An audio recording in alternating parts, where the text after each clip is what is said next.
Hi friends, welcome back. അപ്പോൾ ഇന്ന് ഞാൻ വന്നിട്ടുള്ളത് ഒരു കപ്പ ബിരിയാണിയുടെ റെസിപ്പി ആയിട്ടാണ് കേട്ടോ.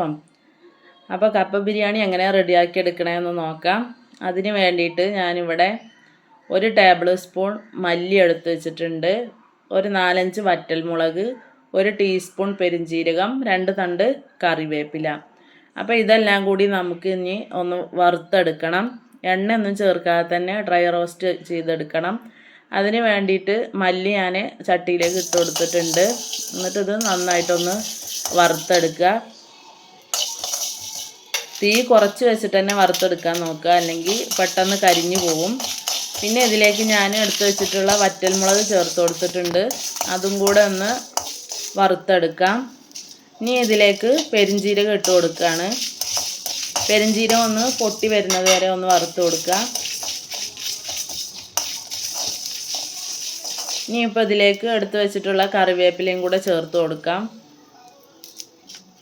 എന്നിട്ട് എല്ലാം കൂടെ ചേർത്ത് നന്നായിട്ടൊന്ന് വറുത്തെടുക്കുക. നല്ലൊരു സ്മെല്ല് വരുന്നത് വരെ കരിയാതെ തന്നെ നന്നായിട്ട് വറുത്തെടുക്കുക. അപ്പം ഞാനിതിവിടെ മുഴുവനായിട്ടും വറുത്തെടുത്തിട്ടുണ്ട്. ഇനി ഇതൊന്ന് ചൂടാറുന്ന വരെ ഒന്ന് വെയിറ്റ് ചെയ്യുക.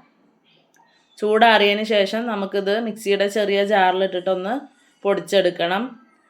അപ്പോൾ കപ്പ ബിരിയാണി റെഡിയാക്കാൻ വേണ്ടിയിട്ട് ഞാൻ 1/2 കിലോ ബീഫാണ് എടുത്ത് വെച്ചിട്ടുള്ളത്. എല്ലുള്ള പീസാണ് എടുത്ത് വെച്ചിട്ടുള്ളത്. കപ്പ ബിരിയാണി റെഡിയാക്കി എടുക്കുമ്പോൾ എപ്പോഴും ഇതുപോലെ എല്ലുള്ള പീസ് നോക്കിയെടുക്കുക. അപ്പോൾ ഞാൻ 1/2 കിലോ ബീഫ് ഇവിടെ കഴുകി വൃത്തിയാക്കി വെച്ചിട്ടുണ്ട്.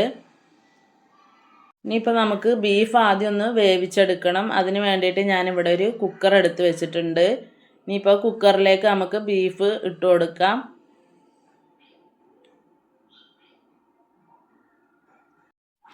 ഇനിയിപ്പോൾ ഇതിലേക്ക് നമ്മൾ നേരത്തെ വറുത്ത് പൊടിച്ച് വെച്ചിട്ടുള്ള മസാലപ്പൊടി ഒന്ന് ചേർത്ത് കൊടുക്കാം.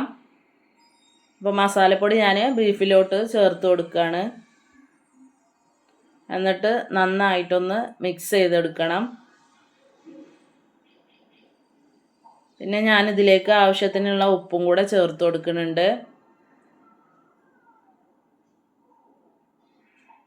ഉപ്പും കൂടെ ചേർത്ത് കൊടുത്തതിന് ശേഷം നന്നായിട്ട് തന്നെ ഇതൊന്ന് മിക്സ് ചെയ്തിട്ടെടുക്കുക.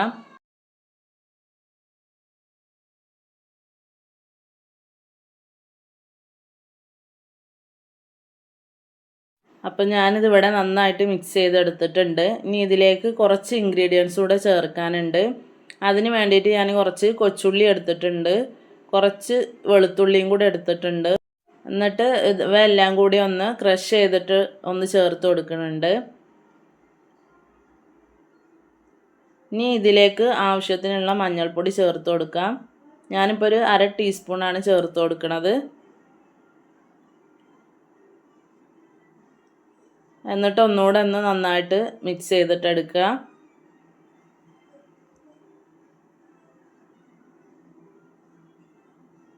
ഇനിയിപ്പോൾ അതിലേക്ക് ആവശ്യത്തിനുള്ള വെള്ളം കൂടെ ഒഴിച്ച് കൊടുക്കാം. ഞാനിവിടെ 2 ഗ്ലാസ് വെള്ളം ഒഴിച്ച് കൊടുക്കുന്നുണ്ട്. നിങ്ങളെടുത്തിട്ടുള്ള ബീഫിൻ്റെ വേവിനനുസരിച്ച് വെള്ളം ഒഴിച്ച് കൊടുക്കുക. എന്നിട്ട് നന്നായിട്ടൊന്ന് മിക്സ് ചെയ്തിട്ടെടുക്കുക. ഇനിയിപ്പോൾ ഞാനിതിവിടെ വേവിക്കാൻ വേണ്ടിയിട്ട് വെക്കുകയാണ്. ഞാനൊരു 10 വിസിൽ വരുന്ന വരെ വേവിച്ചെടുക്കുന്നുണ്ട്. ഈ ബീഫിന് അത്യാവശ്യം വേവുള്ളത് കൊണ്ടാണ് 10 വിസിലൊക്കെ വരുന്ന വരെ വേവിച്ചെടുക്കണത്. ഇനിയിപ്പോൾ ഞാനിവിടെ കപ്പ കഴുകി വൃത്തിയാക്കി കട്ട് ചെയ്ത് വെച്ചിട്ടുണ്ട്. ഇനി കപ്പയും കൂടെ ഞാനൊന്ന് വേവിക്കാൻ വേണ്ടിയിട്ട് വെക്കുകയാണ്. അപ്പോൾ കപ്പയിൽ കുറച്ച് കൂടുതൽ തന്നെ വെള്ളം ഒഴിച്ചു കൊടുത്തിട്ടാണ് ഞാൻ വേവിച്ചെടുക്കുന്നത്. വെന്തതിന് ശേഷം നമുക്ക് ഈ വെള്ളം ഊറ്റിക്കളയണം. അതിന് വേണ്ടിയിട്ടാണ് കുറച്ച് കൂടുതൽ വെള്ളം ഒഴിച്ചു കൊടുത്തിട്ടുള്ളത്. അങ്ങനെ ഞാൻ കപ്പ വേവിക്കാൻ വേണ്ടി വെച്ചിട്ടുണ്ട്. നിങ്ങൾക്ക് വേണമെങ്കിൽ കുക്കറിലും വേവിച്ചിട്ടെടുക്കാം. അപ്പോൾ ഒന്നും കൂടെ എളുപ്പത്തിൽ വെന്ത് കിട്ടും. അപ്പോൾ ഇതാ നമ്മൾ കപ്പ വേവിക്കാൻ വെച്ചതൊക്കെ നന്നായിട്ട് തിളച്ച് വെന്ത് വന്നിട്ടുണ്ട്. ഇതിപ്പോൾ ഞാനൊരു അരിപ്പ പാത്രത്തിലേക്ക് മാറ്റിയിട്ടുണ്ട്, അതിൻ്റെ വെള്ളമൊക്കെ മുഴുവനായിട്ട് പോകാൻ വേണ്ടിയിട്ട്. അപ്പോഴേക്കും നമ്മളെ ബീഫും നന്നായിട്ട് വെന്ത് വന്നിട്ടുണ്ട്. ബീഫ് വേവിച്ചെടുക്കുമ്പോൾ ഇതുപോലെ കുറച്ച് ഗ്രേവിയോട് കൂടിയിട്ട് വേവിച്ചെടുക്കണം. ഇതിലോട്ട് നമുക്ക് കപ്പയും കൂടെ ചേർത്തിട്ടൊന്ന് വേവിച്ചെടുക്കാൻ വേണ്ടിയിട്ടാണ്. അപ്പം നല്ലോണം വറ്റിച്ചെടുക്കാതെ കുറച്ച് ഗ്രേവിയോട് കൂടിയിട്ട് എടുക്കുക. ഇതിപ്പോൾ ഞാൻ കപ്പ ഇതിലോട്ടൊന്ന് ചേർത്ത് കൊടുക്കുകയാണ്. കപ്പ മുഴുവനായിട്ടും ചേർത്ത് കൊടുക്കുക. കപ്പ വേവിച്ചെടുക്കുമ്പോഴും പാകത്തിന് വേവിച്ചെടുക്കുക. ഒരുപാടങ്ങ് ഉടഞ്ഞു പോവോളിട്ട് വേവിക്കരുത്. അപ്പോൾ കപ്പയെല്ലാം ഞാൻ ബീഫിലോട്ട് ചേർത്ത് കൊടുത്തിട്ടുണ്ട്. എന്നിട്ട് നമുക്കിതൊന്ന് മിക്സ് ചെയ്തിട്ട് എടുക്കണം.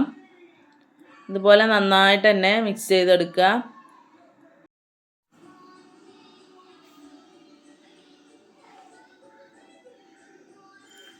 ഇനിയിപ്പോൾ ഞാനിതിവിടെ ഒന്ന് അടച്ച് വെച്ച് കൊടുക്കുന്നുണ്ട്. ഒരു 2-3 മിനിറ്റ് ഒന്ന് അടച്ച് വെച്ച് കൊടുക്കുക. തീ ഒന്ന് സിമ്മിലിട്ട് കൊടുക്കുക. ഇനിയിപ്പോൾ നമുക്കിതൊന്ന് തുറന്ന് നോക്കാം. എന്നിട്ട് നന്നായിട്ട് ഒന്നും കൂടെ ഒന്ന് മിക്സ് ചെയ്ത് കൊടുക്കാം. ഇതുപോലെ കപ്പയൊക്കെ ഒന്ന് ചെറുതായിട്ടൊന്ന് ഉടച്ചു കൊടുക്കുക. തവി വെച്ചിട്ട് ഇതുപോലെ.